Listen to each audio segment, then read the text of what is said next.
I do find it a bit humorous. You hear Kamala Harris talk about on day one, to translate the 3.5+ years, that's over 1,300 day ones she's had so far. But I'll tell you what she has been doing. This administration's policies are harming our Montana way of life. Let me give you an example.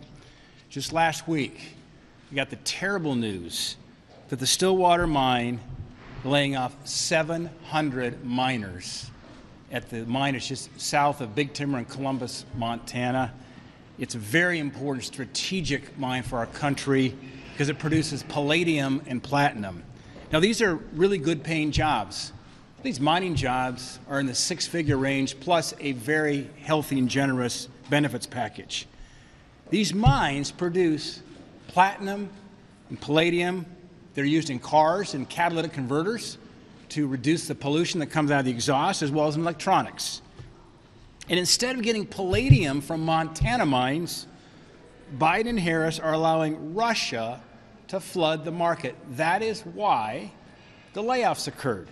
The Russians are flooding the U.S. market. There's very few producers of palladium in the world. They drove the price down and forced the mine to have to lay off about half their workforce, 700 miners. In adding insult to injury, Vladimir Putin uses that money to fund his war in Ukraine. So the consequences of this administration's obsession with radical environmentalism, otherwise known as the Green Dream, and now we're bearing the brunt of these policies. Here's another example. I can tell you Montanans are tired of breathing smoke during fire season. Last week, there was a kids' sporting event in Boulder, Montana, canceled due to smoke from wildfires.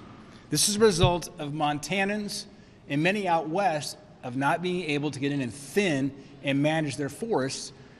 Proper thinning is a way to reduce the risk of wildfires. And why is that?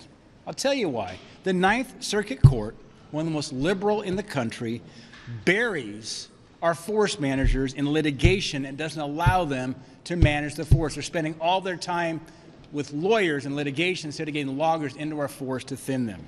They've tied up 300 million board feet of timber in Montana in litigation. That's just in Montana alone. That's enough to build nearly 25,000 homes. The Biden-Harris EPA, do you know what we call the EPA out in Montana? The Employment Prevention Agency. They've launched a war on Montana's coal strip. They've launched a war with EV mandates. This is the biggest war on made in America energy we've seen, certainly in my lifetime. So the American people must reverse this course. 7 weeks from today, 49 days away, we'll have an election, and we've got to let the American people speak loud and clear. They want to change the direction of this country and remove Joe Biden and Kamala Harris from office.